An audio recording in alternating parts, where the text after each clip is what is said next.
psyche just can't deal with it. We just go, oh, this is so terrible. It makes us feel like we're despairing, or we feel guilty, or we feel, I just want to watch Netflix. I can't cope with it, right? And this is what's happening in the Western world, not just to adults, but to kids as well. Our kids are starting to think, oh, the world is big and scary, and there's so many big problems, and what can we possibly do? And it's kind of exhausting. And so either we feel bad about it, and we can see that the incidence of anxiety and depression, loneliness, mental health issues are starting to rise in the Western world, or we are ripe for the picking from people that are trying to sell us stuff, or get us to watch things, to just think of something different. The trouble is that kind of leaves us in a position of being like victims, that, oh, well, all these terrible things are happening, there's nothing I can do about it. And that isn't good for us as people, and it's not good for children either. What we want is to be raising kids who feel empowered to be able to do something in the world, to be able to go and help Mrs. Jones repair her house when it's burnt down. We want kids that think, oh, I see this problem in the world, there's something I can do about that. It may be only a very little something, but raising kids who feel like they can respond, that have that sort of level of control, is good for our development, for our sense of well-being, for our sense of control and empowerment in the world. When my kids were in primary school, I taught scripture in schools, 9 years, right through the primary school years. And one of the things that I would do is tell them stories about things that were happening in the world, to try to give them an idea of not just the things that were going wrong in the world, but things that were going right. There was one time that I showed a video of a little boy called Ryan, who was in a school in Canada, and ABC had put on a documentary about him. And he had been told by his teacher that there were children in Africa that didn't have access to water, and so if we could just dig them a well, that would be really great for them. So Ryan came home to his mum and dad and said, oh, I want to raise enough money to build a well. I need to raise $1,000. I can't remember what the amount was, or $100, something like that. And so he asked to do chores around the house to raise the money. And he went back to his teacher after he'd worked hard and he roped his little brother in to help. And the teacher said, "Oh no, it's 1,000 or it's 10,000." It was some much bigger number that than he had first thought. Anyway, this little boy managed to get the whole community into it, and they made videos of him going over to Africa and opening these wells, and it was really quite inspirational. But it caused a problem for me, because my boys came home from that scripture lesson that day, and they had got together at lunchtime at school, and I'd given out Tier's really useful gift catalogue to all of the kids as well, where you can buy a chicken or a goat or a toilet for somebody overseas as a gift. And they said to me, "We want to be like Ryan. We want to buy one of everything in this gift catalogue." Now, at this point, I was a terrible mother inside my head. I thought, oh no, that's too much. They won't be able to do that. They had added it up. It was $5,500 to buy one of everything in the gift catalogue. And at that point began my dance of parenthood. I had put in front of them a problem and inspired them to create a solution. They had come to the party and wanted to do something about it. And now I had to help them figure out how they were going to do it, because just chores around the house wasn't going to be enough. So it was nearly Christmas time, and I suggested that they write letters to anyone who's going to give them a Christmas present, and ask for something from the catalogue instead, and they did that. For the next 3 years, my sons didn't get any birthday presents or Christmas presents. from anyone that knew them. They only got things for the gift catalogue. They kept a poster, and they would, tally whenever they'd got it, whenever they'd raised enough money for the next thing. And sure enough, they did it. Their parents, let me tell you, were more generous in those 3 years at Christmas and birthday time than they had ever been before. I tell you this story because, and I'm looking at my son, he's actually listening. Hi, Josh. I've reflected on this many times over the years, and I've told this story many times too, because I think it's a really great example of the way we need to partner with our children to give them opportunities to respond. So it's no good for me to just say there are children in Nepal or children in Africa, or who are struggling. I need to give kids a way to respond so that they will feel like, oh, there's something I can do in this world. But it's complicated, and we have to do it together. And it's a process. It's a process of being really intentional about raising kids who not only care, but care to act as well. So what is it that you want for the children that you know? What is it that we're aiming for? That old thing about, we'll only hit the goals that we aim for. If we don't have any goals, we won't make it there at all. I aimed to have kids who cared for the world about them, and to their credit, that's what they're still doing.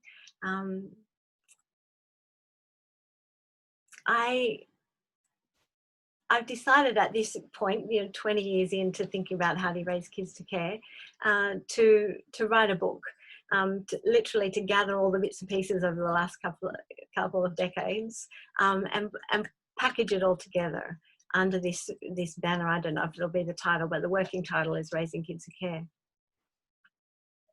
And so recently, or a couple of years ago now probably, I put out a survey just on Facebook asking parents about the issues that they were concerned about and what sort of aims they had for their children, what sort of missions did they have for their kids.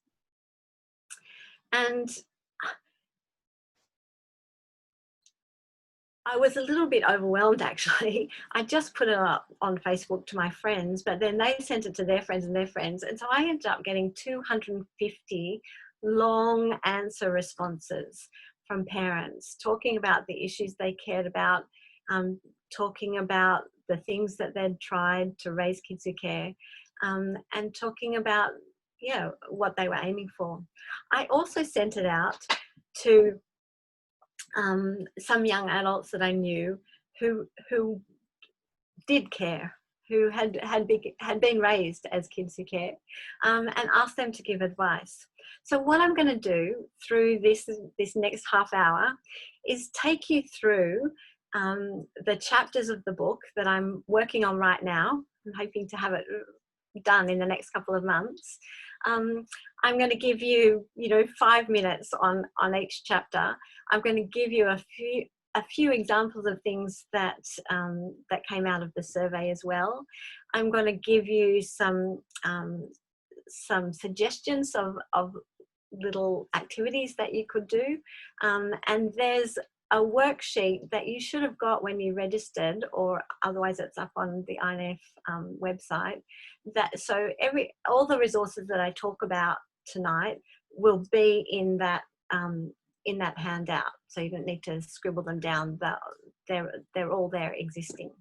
Because the book that I'm writing is for families. It's not just for parents, it's for kids as well. I originally wrote it as a book for kids. What I'm hoping is that this book will be a resource to facilitate really good conversations within families, to help whole families really to care. Because let me tell you, when your kids come to you and say, we want to give up our Christmas presents to help somebody overseas, it makes you want to care as well. So my secret agenda here is not just to raise kids who care, but to raise whole families who care. The thing that is inspiring me, and I've just got to figure out how to change to the next slide. Sometimes when I get a bit overwhelmed by Christianity, this really basic love God and love your neighbour as yourself, you know, is kind of enough to be going on with. The chapters of my book are heart and soul and strength and mind and world. So they're the 5 chapters that we're going to go through. So the first one is heart. Because really, if you haven't got the family relationships working well, if we're not caring within a family, it's very hard then to be caring outside of the family. And what I'm going to do with each one of the chapters is look at the current reality, look at how we might imagine the future, and then think about what needs to change to get from reality to a better imagined future. So when we think about the heart, when we think about our relationships, some of the problems that we have in our culture at the moment are that families are becoming disconnected because there are so many distractions. We're so busy. Kids are in and out to different activities. Parents are working and juggling. Everybody's got their own devices.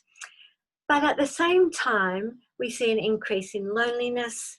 We see parents who are scared about the influence of the world, who are scared about what the teenage years are going to bring. And we see really a lack of skills. Conflict, for example, is a word that, you know, everybody is scared of. I ran a young adults home group for a while, and I remember them vividly, them saying to me, nobody ever taught us how to do conflict resolution. And what happens is, as families don't tend to learn about conflict resolutions till they're in absolute crisis in the teenage years. But there's a way to build a family culture of communication in the primary school years, when kids are much more willing to be involved with their parents and are much more likely to be communicative. That will make the teenage years much easier to deal with, because conflict is actually a great opportunity for building intimacy. Done well, conflict brings us closer. Done badly, conflict can blow us apart. So imagine if we can grow families, not just within our churches, but within our local communities, who understand the priority of relationships, who know how to grow really good relationships. You know, when I went to Nepal, it was with Tia, and I was having a look at, I saw some of the INF projects and the community development that we're aware of happening overseas in countries that have very different issues to us, but understand that the more relational building we can do within a community, the better it's going to be for everybody. The issues here in Australia are different, but we still have a need for community development. And imagine if we were able to develop communities around our churches. I didn't grow up in a church, and my kids have grown up in a church, and so I'm really aware of the difference when you grow up in a very nuclear, isolated family, or whether you grow up in a big church family. There are all sorts of relational um,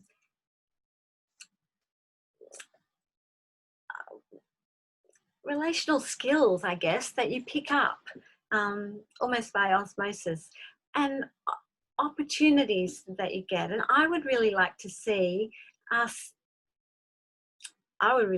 churches being able to share that outside the four walls of their churches. I think when it comes to relationships, I guess in this chapter, all I'm really hoping to do is show that skills exist and give families an opportunity to practice those skills. So let me give you an example that you're probably aware of. So you've probably all heard of the 5 love languages. Oh, this is backwards. It's not much point me showing you something when you can't read the writing. But the 5 love languages started as a book about marriages, but they've written the 5 love languages for children. And there's really no reason that we couldn't talk to our kids about what the 5 love languages are, talk to our kids about how do we work out what our love languages are, have a family discussion. And so in the book, that'll be one of the activities that I'm hoping will be child-led, that the kids will lead the family in a discussion of learning about the 5 love languages and talking about them together. And then there'll be another activity might be about conflict. So the heart chapter is all about really just improving communication in families, helping them to care better for each other. I want to show you from the survey, here's some advice from young adults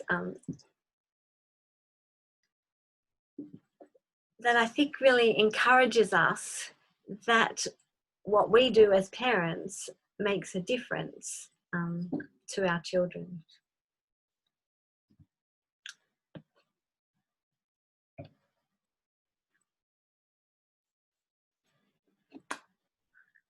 I'm really aware that the time just ticks on by, because obviously I could talk about this for days. Anyway, I'll try and go a little bit faster. The second chapter is about the mind. The problem that I see in our Western culture for raising kids who care is that we're being consumed by consumerism, that kids are being marketed to younger and younger. I know Steve did a workshop, a webinar on consumerism already.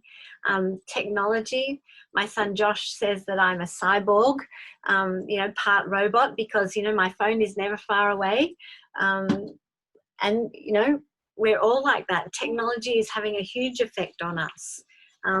Another book I have that's in your list is Families in the Digital Age. A friend of mine just has written a whole book just about the effect of technology on us at the moment. And we're all just crazy busy. Another book that I read is called Crazy Busy, and talks about the influence that that's having on our minds, in fact. I know that I don't seem to be able to focus as much as I used to, because I'm always, my phone might ding, and then I get a notification about an email, and they're starting to talk about how our brains are really being affected by this zap zap zap of technology, and we're not doing as good a job at concentrating anymore. But imagine if we were able to talk to our kids about these effects, about the culture that we're swimming in, so that they were aware and understanding the effects of their culture. Because I actually think this would help us, because, kids at 5 years old are at the peak of their creativity. If you measure a person's creativity, 5-year-olds are miles and miles ahead of adults in terms of creativity. So we need to be talking to our kids to be learning from them as well. I think in terms of the mind, being aware of the effect that our culture is having on us is the most important thing. For example, they've started doing research on the effect that our wealth is having on us. And our wealth is making us less generous, less ethical, less compassionate, and more entitled. And these are not the sorts of qualities that we need if we're to raise kids who care. So a great activity to try with a family, if you want to have a conversation about the effect of wealth, is an experiment that they did at Stanford University with uni students.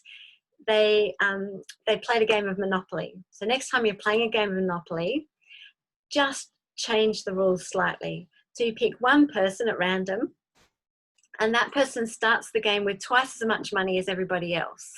And every time they go past go, they get twice as much money as everybody else. And then you play the game out as normal. And at the end, you watch to see how that person attributes their win, because they will win.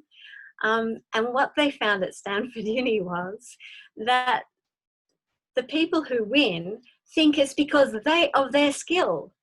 They don't even recognize that it actually was just a matter of luck that they got twice as much money as everybody else. They also found that they ate more snacks than everybody else in the game, and they spoke louder than everybody else.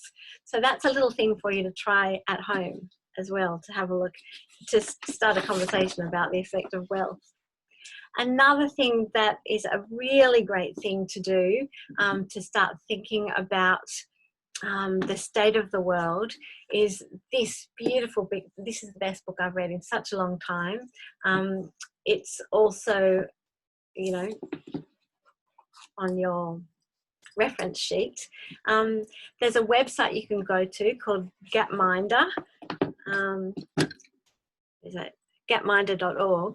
And they'll let you take a test. I can't tell you too much about it because it will spoil it. But I can pretty much guarantee that kids will beat adults in this test every time. And it will start an amazing conversation about how our minds play tricks on us about the state of the world.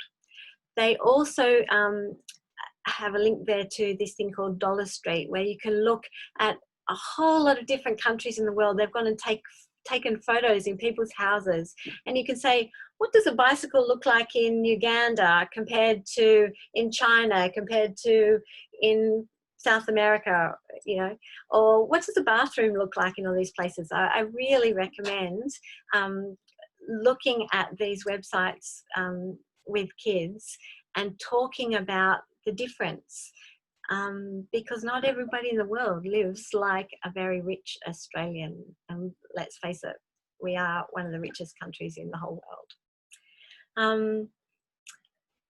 Okay. Yeah, I really like this one. My parents have always been good at trying to see from my point of view and respecting that I can make the right decision for myself. Take the advice of this young adult and start letting your expectations of what children can achieve rise, and watch the children rise to that level of your expectation. The next chapter is spirit. Soul.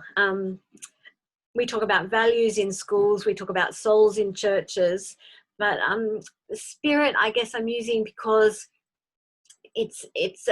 I'm talking about spirit in the big sense of the word, you know, love, joy, peace, patience, gentleness, kindness, self-control, humility, generosity, all, you know, big sense of the word spirit. Everybody will say, oh, I just want my kids to be happy. But sometimes we make a mistake about what actually brings happiness. The current research at the moment, happiness is a big topic for research at the moment. Everybody's right into it.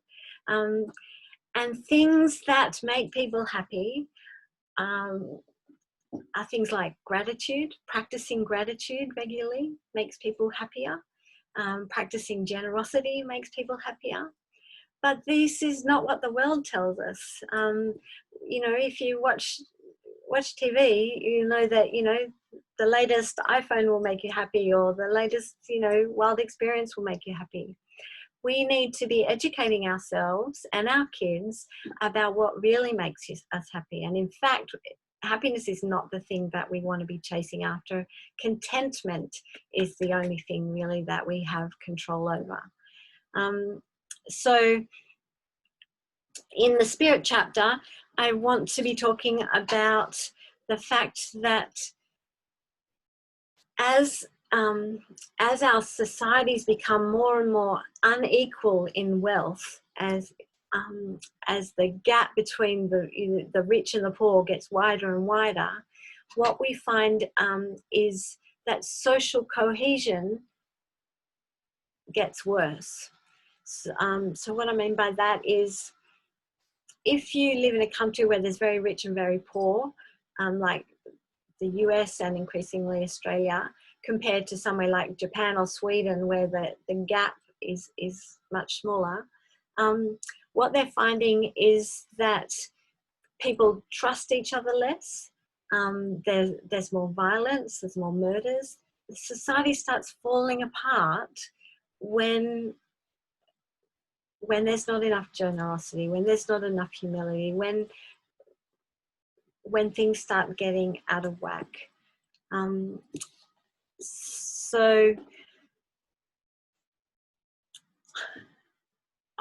And also, you know, we don't hear about suicide rates very often, but they also are going through the roof. And a lack of meaning, a lack of hope and purpose are part of the reason for this. So I want us to be imagining a future where we start thinking about eulogy values instead of CV values. On our CVs, we write the successes we have, the achievements we've made. But when you go to a funeral and you hear someone give a eulogy about someone they loved who has just passed away, they don't talk about those things. They talk about their kindness, or they talk about, you know, beautiful memories of relational things. So what I'm hoping to do in this chapter is to get families thinking about what really is worthwhile in life, to be really clear on what their own values are, intentionally, rather than just what the world is telling them they should value. There are all sorts of activities that we can do to encourage people. One of my favorite books, again, is called Encouragement, and it talks about, you know, encouragement being the key to caring, that we need to be people who encourage one another, who recognize that inside each one of us is a vulnerable little person whom we've got our defenses up, you know, all our little fears inside, and we need to be aware that we are worthwhile, we are loved, and we don't need to have these defenses. And so we can speak with our own vulnerability and humility to other people to let them know they don't need to have their defenses up as well. I would really like to see us talking to kids about these things. You can read this advice from young adults.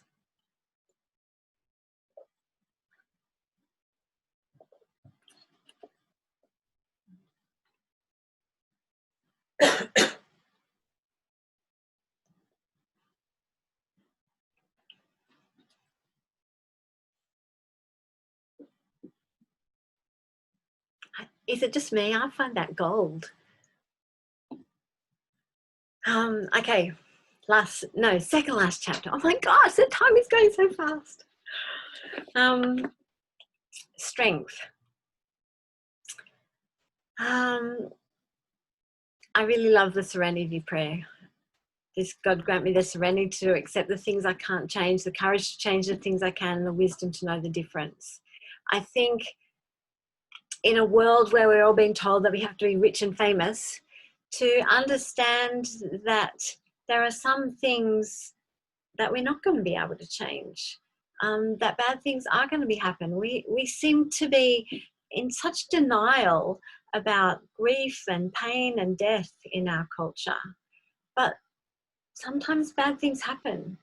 And what are we going to do about it? Being able to acknowledge that it happens, and that sometimes we just have to, serene our way through, is actually helpful for kids, as well as teaching kids the courage to change the things they can. Building that worldview that there are some things they can do when they see a problem, empowering them, teaching them that courage is not about not being afraid, it's about being afraid and acting anyway. And talking about wisdom. We talk about knowledge a lot in our culture more than we talk about wisdom. I remember thinking that my kids had had such a great life, whereas I had grown up thinking, what doesn't kill you makes you strong. I thought, oh no, my kids are not going to be strong because, they've had it too easy. How will they have any resilience? And I remember meeting a Christian psychologist who had written a book. Here's another one, it's in your list as well. It's called The Resilience Donut. And I went to a talk that she gave at Blackstunt one year, and she has written about all the different things that will help kids have resilience. So being part of, having a good relationship with their parents, being part of a community, a good peer group, being well educated. There's a whole lot of things. And she says if they just have 3 of those things, they're going to be okay. And I remember, it really helped me relax. But it's also really helpful to think about what resilience is and how we can grow it. So talking about these sorts of things with kids is a way to help them to care about themselves and other people when things are hard, when they need strength. It's also, we live in a world where blaming is more common than taking responsibility, where violent retribution is not just a Hollywood solution to problems, but it's increasingly a political solution to problems. But forgiveness is also a viable response to problems, but only if we teach our kids how to do it. So imagine a future if we were able to raise kids who were aware of all of the temptations in life and the struggles in life and how to overcome them. If they thought that growing their character was part of, was a life skill that they needed, that growing in wisdom was a worthy pursuit, that would make a difference to the whole of society when they grew up. So some of the ways to do that, I've suggested that you go to take a character test. So there's a whole branch of psychology called positive psychology that was started by Christian psychologists about 15 years ago, when they thought, why do we only in psychology study what's wrong with people? Why don't we study what's right, or how we can make people better? How can we help people to be more happy, more humble, more generous, more wise, more courageous? And so there's been a lot of effort put into studying these things, studying forgiveness, studying how to improve our characters. So I've given you a reference to a test that's very easy to do that kids over 10 years old can take as well. That helps you start thinking about character. It's a great way to start talking as a family about character. There's also the Charactercourse.com a really great 8-week study that's been put together by, again, a Christian psychologist that kind of looks at what the Bible has to say and what Christian research, psychological research has to say to help us grow some aspects of our character. So that's another thing I recommend for talking to kids.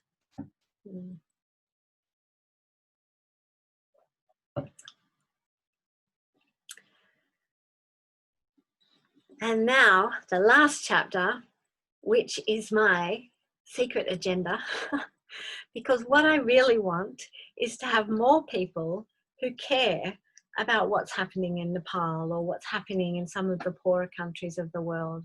I'm especially thinking about COVID at the moment. You know, we're all very aware of the effect that it's having on our travel plans, on our work environments, on, you know, on our relationships, seeing people, you know, on people's livelihoods.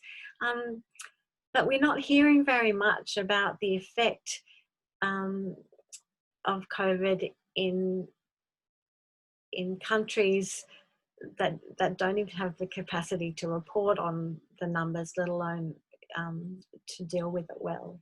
I suspect, you know, that we're going to be hearing that ending poverty has taken a big leap backwards because of COVID. So what I'm really hoping is that if we raise enough kids and families who care, we will become better global neighbours. We will become better global citizens. We will become more generous. We will be able to help people who are doing it a lot tougher than us. And in a way that actually will help us as well. So the current reality is that we live life in a rich bubble. We have a poor understanding of community development. We're overwhelmed by the size of problems. We're in denial about them, or we're distracted from them, or we're just apathetic about them. But imagine a future where we had increased empathy and generosity and awareness, and kids grew up knowing that they could use their privilege responsibly to speak up for others, to help others. And everything that I've said up to this point is really leading into this. Let me take one example. Something that you could do as a family together is go to footprintcalculator.org. I don't think I wrote that in the notes. So footprintcalculator.org. It will ask you and your household how big your house is, how many cars you've got, how often you catch public transport, what sort of heating you've got. I can't really remember, but they'll just ask you a series of questions, and then they will tell you how many planets we would need if everyone in the world lived the way you do. I used to do this when I was teaching at Australian Catholic University. I would do it with my students and get them on their phones right then doing it.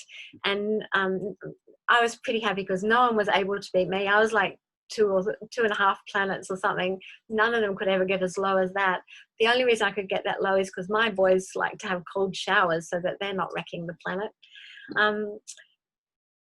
Footprint calculator is a great way to start a conversation in a family about our energy footprint. There are so many other things you could do. The Dollar Street that I mentioned before at getminder.org is a great way to think about the different ways that people live. But INF is another really great way. Your involvement with INF just by being here now is a great one. Nepal is one of the most beautiful countries in the world, but when I was there it was winter and I really don't like the cold, and I spent 3 weeks there where my feet were absolute ice blocks, but I could never complain about it because there were women who were washing their clothes in a river that was coming down off those icy mountains in bare feet. When I was in Kathmandu, the businesses were on 8 hours a day of electricity, and it was rolling every day. It would be a different 8 hours that they would get to have electricity because they just didn't have enough. But also in Nepal, there are kids who are involved in doing street theatre to educate and raise awareness and advocate against early child marriage. There are kids there that have been empowered to change their own local communities, to change their own little local world. And if we had time, I could tell you stories of kids all around the world who are doing that sort of thing. And I would really like to see that happening here in Australia as well, where we're empowering kids to be able to make this world a better place. My final slide, my second final slide. You might be seeing a thread through all of this, the young adults' advice. Really, role modelling is the only way that you raise kids who care. It's the most powerful form of education.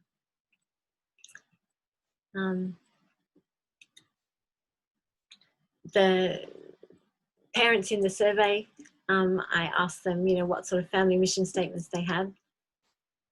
Have a read of these.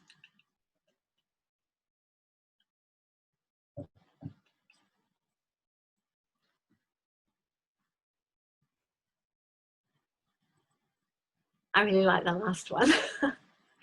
But I think that this is another great exercise that families could do together to build a vision of themselves as a family that has that can act on the world.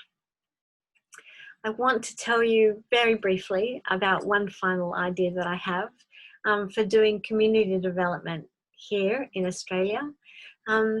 I see all these little balls have an issue that I think it would really help families to talk about. So I have this idea that churches could run justice games. So family events where a whole lot of families would come together. Maybe they would start with a simulation game or some kind of activity. Everyone's in together, a bit of fun, but would raise awareness of, you know, be a bit experiential. There could be a bit of input of information, and then an opportunity for families to sit and have facilitated conversations about some of these issues. So that's another little thing that I'm working on as well. That's it. I went for much longer, Steve, sorry. 10 minutes. I went for 10 minutes longer than I was supposed to. But now I will shut up. And anyone else who would like to give us some of your ideas, I'm sure other people have got lots of great suggestions as well. So, Steve, you can make that happen. Yes, I'm just promoting everybody. Do you want to unshare your screen, Susie? Yep. Aware of the time, and I think we might have sort of advertised this at finishing at 9, so Eastern Standard Time. So if you're feeling zoomed out, please feel free just to, you know, quietly leave if you need to. But it would be good to talk about some of these ideas and for Susie to answer a few questions. I think the best way to do that is, by all means, get your camera going so we can see you, but maybe keep your microphone muted. If you're on a laptop, I don't know how phones work because I've never zoomed on a phone. But if you're on a laptop and you're muted, all you've got to do is push the space bar and you'll be unmuted while you ask your question. But that'll save us getting too much noise interference because we've got quite a few people who have joined in. Just before we do that, if you don't mind, since people might sort of drift away bit by bit, a couple of things I just want to mention. Number one is that I will email around to everybody an evaluation form, just a quick Google survey. So if you'd be willing to click on that and give us your feedback about tonight and suggestions for improving our webinars and any ideas you might have for topics you'd like us to consider for the future. And there'll also be information there. There'll be a box you can check So we can keep you in the loop with Susie's development of her book and the Justice Game. So if you'd like to be kept in the loop, we can do that as well. So I'll send that around. And if you don't mind, I'll just share my screen. I would just like to put in a quick plug for our conference, which is on this coming Saturday. So hopefully you can see that there, Light for the World. It's shaping up to be a fantastic day. We've got Mike Frost talking about discipleship and mission, what it looks like in these strange times. We have pastors and people from Nepal, people who work for INF talking about their response to coronavirus in Nepal, a whole lot of interesting stuff. So if you want to know more about that, if you head to our website, inf.org.au, and I'll send around the link to that as well. So that's enough from me. If people want to ask Susie a question, then jump in and do it. And like I said, if you need to leave, we'll probably finish up about 1:15, but if you need to leave, then please feel free to do that.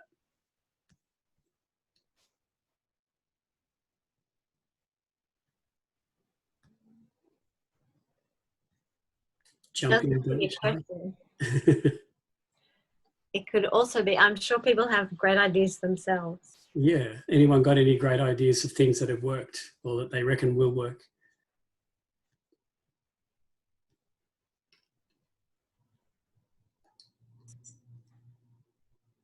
It's really hard over Zoom, isn't it? It's like that standard thing about Christians walking through a door. Everyone's saying, no, you first.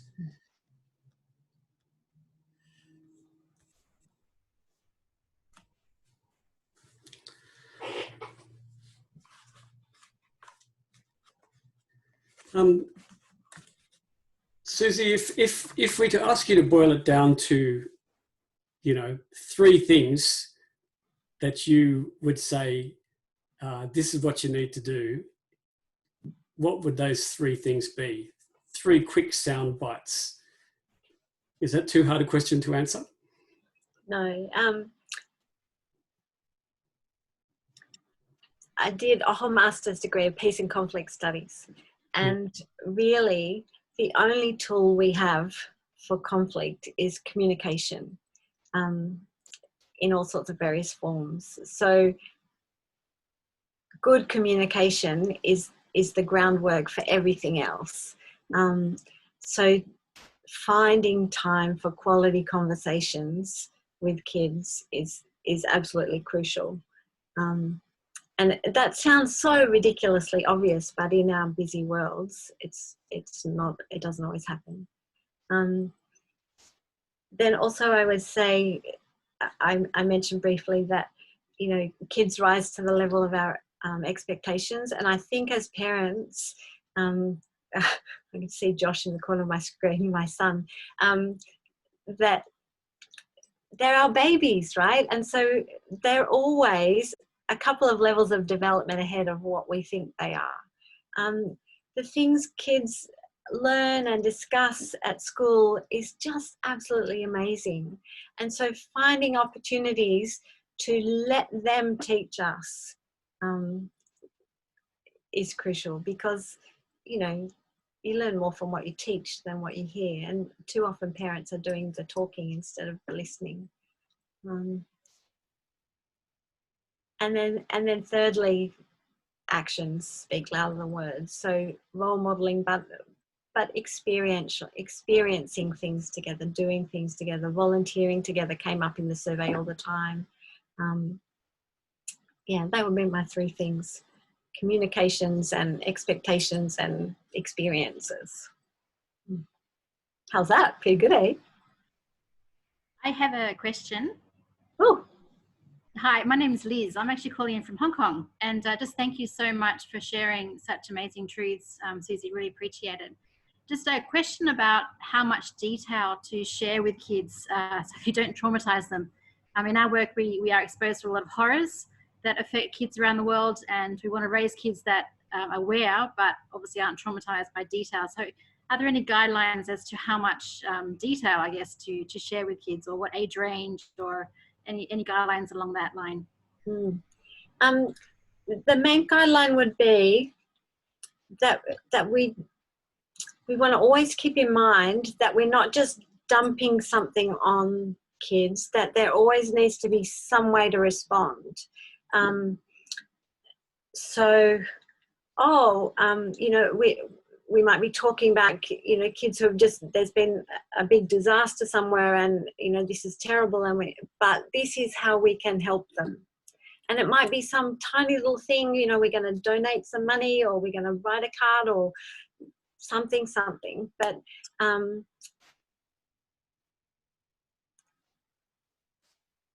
it's very hard to make a blanket statement of, you know, how much is enough to share. Parents know their children, but children pick stuff up. The world is telling them bad stuff anyway. Better that we are the ones that talk to them about it than they've got this cognitive dissonance that they're hearing about bad things or seeing bad things on the TV, or, you know, in other ways, but not hearing about it from us. When I worked at the Baptist Association, there were some people who wanted us to censor books because they didn't have the right values or something. But I say, no, read the books with your kids and talk about it. You know, watch the movies with your kids, play the computer games with your kids, and talk about it, so that you get to build communication, but so that they're getting our view on it, rather than just leaving them to pick stuff up and be confused or horrified by things on their own. Does that sort of answer? Thank you.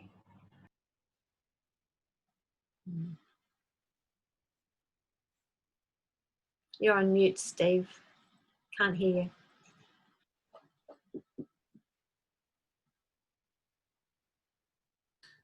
Sorry, my spacebar trick doesn't work for me, apparently.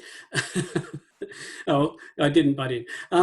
Yeah, Anna wanted to know, do you have any thoughts on whether you should try to limit the amount of news your kids are exposed to, which you kind of touched on, but it might be worth talking about that specifically. I know that our kids probably, maybe one of their strongest, earliest recollections of the news would have been seeing the Twin Towers coming down on high rotation and the impact that has on the psychology of a whole generation. Should we be limiting how much our kids are exposed to in terms of those inputs?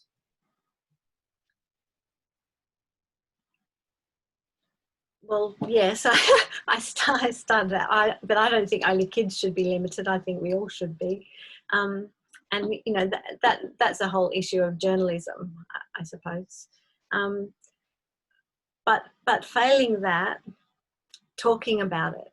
So if you're going to watch the news together, then you need to talk about it and work through it. You know, when any group of young mothers gets together, they start talking about their birth experience because it's this big, traumatic, wild thing that happened, and you need to talk about it to process it, right? So it's the same with kids.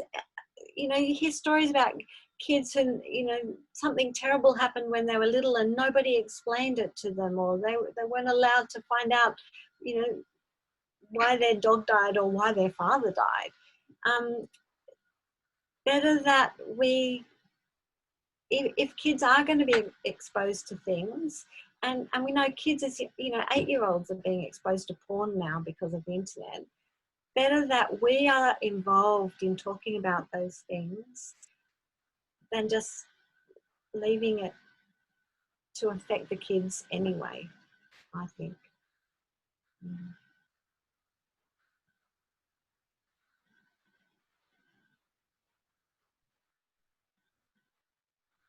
Anyone else with a question or a comment or ideas of things that they've done that have helped, they thought, with raising their kids to care? I have a question. Can you hear me okay? Yep, hi Beck. Hey. I guess it's related to the first question in that I grew up with a lot of, a lot of stuff about social justice. My family was very passionate about that stuff.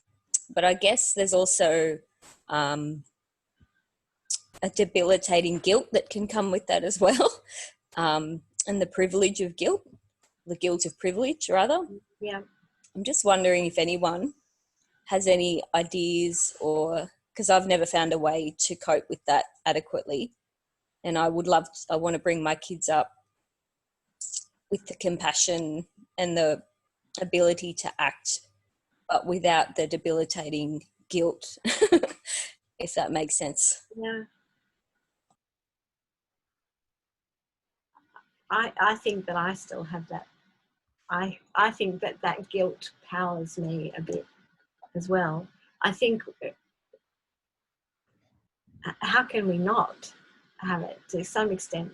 But understanding that and understanding the demotivating effect that has is helpful, because this is why I keep saying we need to give our kids opportunities to act and respond, because that works against the guilt. I think that if we can get the kids to grow up with a worldview that I am someone who understands that there are problems in the world, I understand that I'm loved and I'm,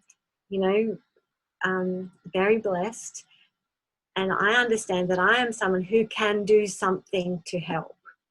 So again, at all times, finding what are the ways that we can respond in a positive way. And they can be little things. But if a lot of us are doing little things, it's going to make a big difference. Yeah, so finding ways to act rather than just distract ourselves from our guilt, I reckon. Susie and Beck, I've found recently that the most helpful thing to deal with that guilt, which can be so paralysing, is to focus on the stuff Susie was talking about, gratitude. Because I can't help the fact that I'm better off than most people in Nepal, but I can at least be grateful. And I constantly remind our children to be grateful for all that we've got, because our culture is forever telling us to complain. Yeah. Complain and whinge and, oh, what the guy at the service station did, and, oh, the woman in the supermarket today, and whinge. And so to focus instead on being appreciative and grateful for all that we have, instead of feeling guilty about it, but be grateful for it, so that and thank God for it, for our blessings, so that we're not joining the culture of whinging and complaining and criticising everybody else. Yeah, beautifully put. Beck, I'd also say that it kind of helps deal also with the opposite end of the spectrum as well, which might not have been your experience, but I see it a fair bit, is for rich Westerners to have a Messiah complex, because we think that we've got life together and we not only have the solutions to other people, poor people's problems, but we actually know what those problems are before we even find solutions to them. So one thing that we did as parents was we tried to point out the poverty in our own culture and our own society. We're materially very, very well off, but compared to, say, people in Nepal, in terms of our sense of community and our sense of family, we're quite poor. So there's different types of wealth and different types of poverty. And I think it's important to talk about all of those things. Just to broaden that a little bit. And again, that stops us from thinking that we're the ones with all the answers and, we can help all of those poor people because we've got life all together. Yeah. Any other comments or questions? I have a question. Hi. I was just wondering,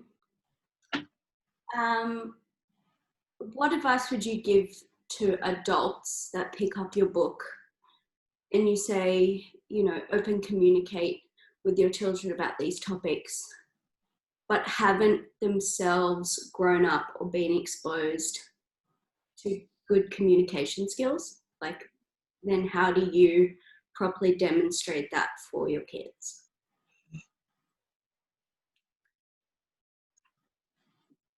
Being intentional. I didn't grow up with those skills at all. And I think that really motivated me to learn, to read all these books about resilience and about encouragement. My husband, Brian, grew up quite happy with the family that he grew up in, and so he didn't see any need to be reading parenting books because he just trusted that he would know how to do it. And you know, I like to think we've benefited from that balance, whereas I didn't trust that, so I worked really hard at it. And I guess what I'm saying with the book is it's really possible to get these skills, and even in some ways it's nice for families to gain these skills together. The parents don't have to be 10 steps ahead of their kids. In some of these things, kids are more intuitive than adults, I think. So, yeah, don't be scared.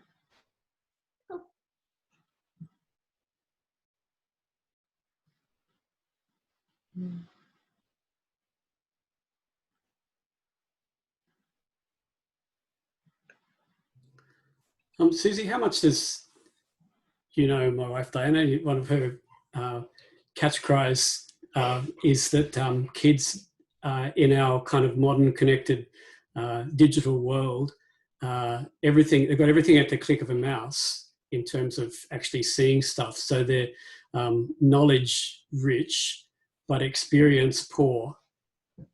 So they know everything, but they actually, there's a sense in which they don't know anything because they don't experience a lot outside of what they see on a computer screen. You got any suggestions on that? How do you increase kids' actual experience that will help them be more compassionate and more responsive to the world?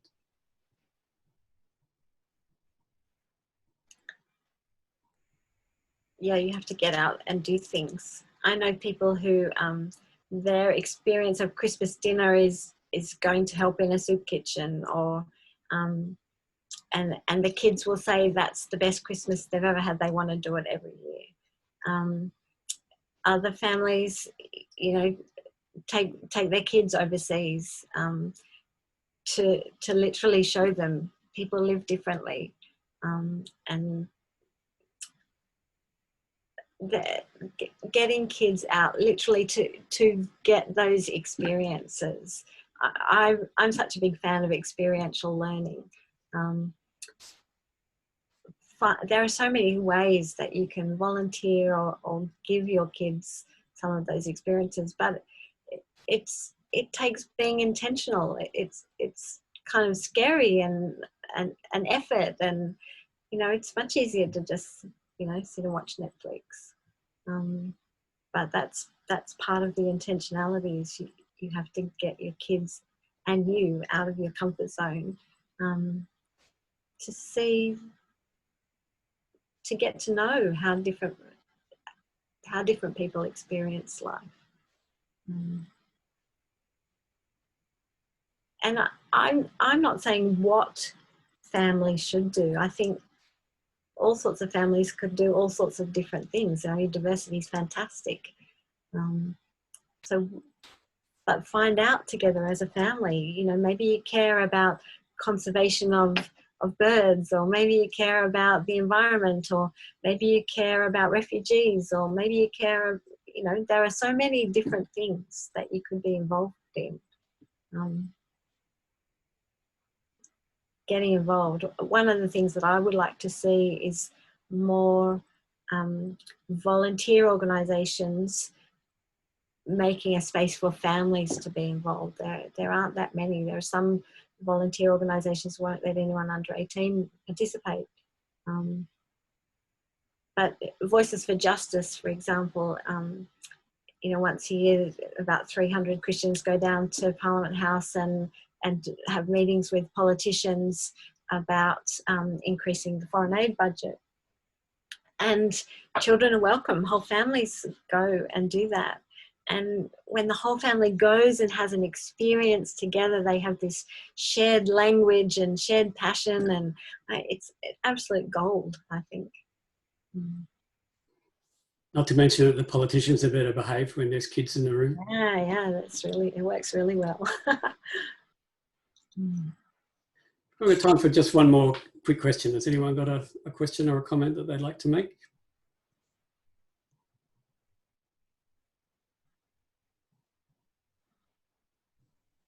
Okay, well, we might leave it at that then. Thank you so much, Susie. Thanks for your time and your preparation and your input. Thank you to everyone for joining us. I hope it's been helpful for you, and maybe it's started a few thoughts and a few questions. Again, if you grab that form that I'll send around, and if you fill it out, if you check the box that says keep me in the loop, then we'll be able to follow up with information about when the book comes out and what happens with the Justice Games, and yeah, wherever this conversation might go. Just to encourage you, if it was easy, then it wouldn't be Parenthood. So, you know, as Susie said, let's be intentional. I guess one thing that I was going to mention before that just popped into my head is that being Westerners as we are, we tend to think that it's up to us by ourselves to do this, but it still takes a village to raise a child, I reckon. So to have a group of people or a bunch of people at church, or let's say an organisation like INF to be part of, that certainly helps, because then you don't have that feeling that you're doing this by yourself and you're doing it alone. So find some like-minded people and continue the conversation. What if I pray, and then we'll wrap it up.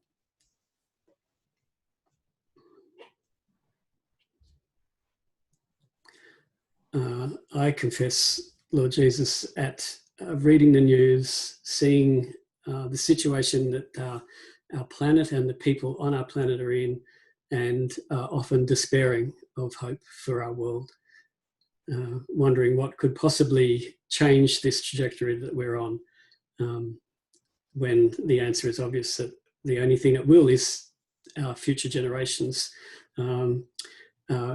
We want to raise children who won't just be looking after their own interests, that won't be people who will ride roughshod over others to get what they want, who won't be willing to trash the planet just so they can have this newest thing. We want our children to be people who follow you in caring for this world.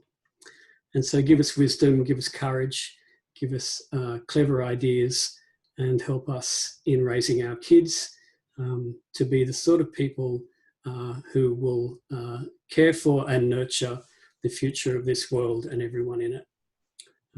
Thanks for this time together. In Jesus' name, amen. Amen. Thanks for letting me rave on so much. It's pretty hard sitting in a little office when you're an extrovert trying to write a book. I know I talk too much, but oh, what joy. Thank you. That's busy. By the way, everyone, I did post in the chat, but it's also available via the webinars page on the INF website, the resources sheet that has a lot of the links to a lot of the things, the books that Susie, flashed in front of our eyes, and also her email address, most importantly. So if you do have any questions that you want to follow up, you can get in touch with Susie directly as well. And hopefully I'll get to see some of you on Saturday at Light for the World, our conference. Okay, God bless, go well. Bye-bye. Thanks, Steve.